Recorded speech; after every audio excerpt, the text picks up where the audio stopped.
I think we're going to continue to try to get to an outcome here, but I don't have an announcement at the moment that we're there. But I think we're close. Senator Langford has done an extraordinary job trying to represent the various points of view of Republicans, and we continue in our discussions with the Majority Leader.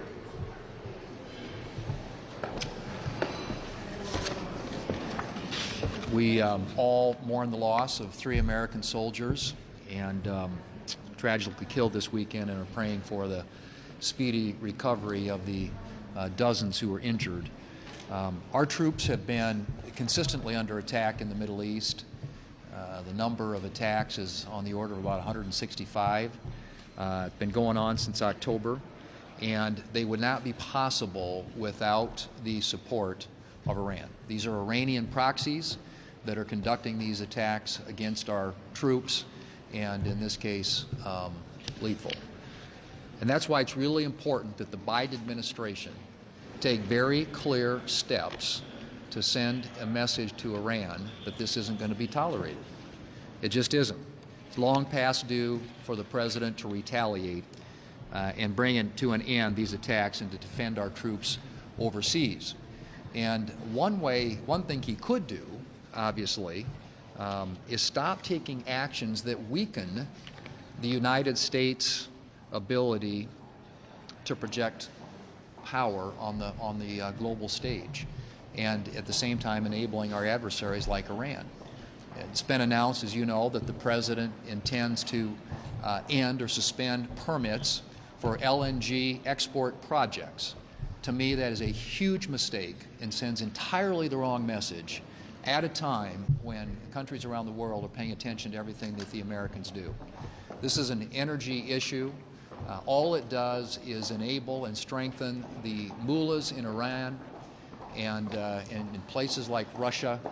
These are the types of steps that this administration, if they were serious about sending a clear message to Iran, would not be taking. And so I hope the administration will think better of it. We know that Russia and Iran are expanding their LNG export capabilities and are eager to have more European countries dependent upon them for energy. The United States could do something about that. It would send a strong message on the world stage. This sends a weak message to our adversaries as well as to our allies.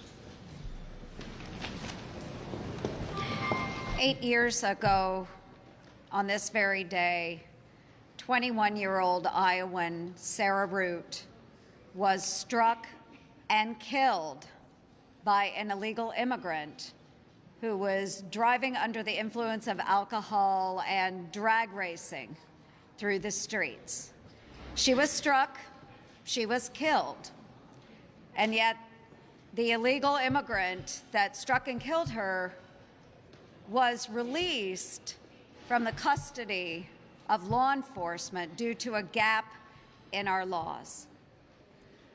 That illegal immigrant was able to slip into the shadows and has never been brought to justice.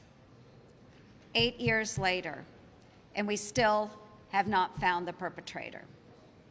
He was released from the custody of law enforcement, even with a record. So I have introduced yet once again my Sarah's Law. And Sarah's Law would close up these gaps and allow us to hold those illegal immigrants so they can be brought to justice. That's what Sarah's family is asking for, is justice for their daughter, who had just graduated on that very day from college with a 4.0 GPA. So we need to close up the gaps in the law. And you can see after December, the increase of illegals that are coming to our border, 302,000 in December, illegal crossings into the United States. Yet President Biden won't shut the border down. December was the highest month on record. In this past fiscal year, we have had 50 illegal crossings by people on the FBI's terror watch list. This is unacceptable to the American people, and it puts our people in danger. It is time this administration put the safety of our American citizens first, not illegal immigrants. Sarah's law is a first step to doing that. Afternoon, everybody. I wanted to talk about the same topic, one of the topics that our whip, Senator Thune, talked about, and that is the incredibly short-sighted and really unpredictable decision that the president made on Friday when he made it official that they are going to pause any new natural gas terminals or export terminals for LNG. So when when the Russians invaded Ukraine, what did the president tell Europe? We'll help you replace that natural gas that you've been buying from Russia. So by doing this, he's actually endangering not just us here, an energy independent country, but also our friends and allies in Europe. And the one thing Senator Thune didn't ask was, why would he do this? Why would he do this? And I think the reasons are quite simple, and I'm going to quote from 3 different news sources. The AP, Biden is hoping the decision helps him win back young voters. The Wall Street Journal, the administration hopes its climate change gesture will boost the president's flagging political support among young people. And lastly, the Washington Post, an olive branch to young voters.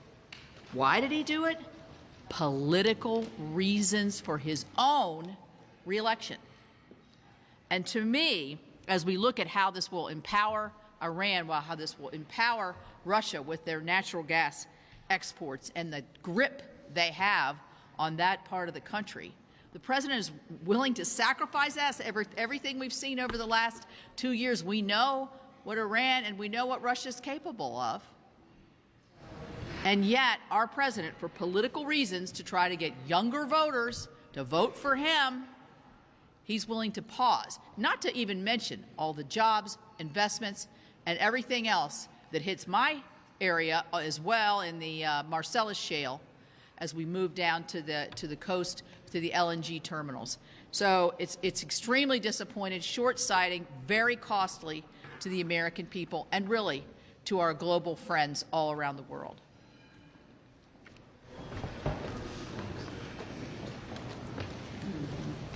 So good news usually never breaks on a Friday night, especially from the Biden administration. Usually what they're breaking on Friday night are the border numbers, but not this past Friday. This past Friday, it was a statement from the president that says, and I quote, "He needs a bill that would give me, as president, a new emergency authority to shut down the border when it becomes overwhelmed. And if given that authority, I would use it the day I sign the bill into law." End quote. Mr. President, come on, man. On day 1 of your administration, hours after we were on the west side of the Capitol watching the new president being sworn in January of 21, one of the first things he did, of course, was he killed the Keystone Pipeline.